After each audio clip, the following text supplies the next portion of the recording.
Special মানুষের বার্থডেতে নিজে হাতে পায়েস বানালাম আর সেটা নিয়েই তাড়াতাড়ি করে বেরিয়ে পড়েছি তার বার্থডেতে। তার বাড়ি যাবো বলে ইনভাইট আছে। কার বার্থডে জানতে হলে পুরো ভিডিওটা স্কিপ না করে দেখতে থাকো। এই যে চকোলেটের বক্সটা দেখলে এটাই নিয়ে নিয়েছিলাম গিফট হিসেবে আর সঙ্গে নিয়ে নিয়েছিলাম কেক। কেকটা অর্ডার দেওয়া ছিল।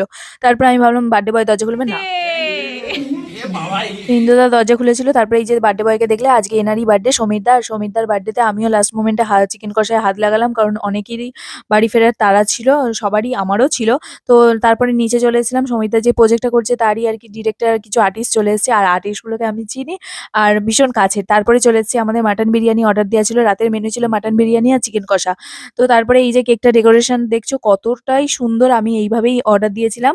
আর তারপরে এসেও ছিল ভীষণ টেস্টিও ছিল। আর স্পেশাল মানুষ একটা কারণেই বললাম যে ইন্ডাস্ট্রিতে অনেক মানুষকে স্বার্থ নিয়ে চলতে দেখেছি যে নিঃস্বার্থভাবেও কারোর পাশে দাঁড়ানো যায় সেটা এই মানুষটা থেকে মানে মানুষটাকে দেখেই শিখেছি।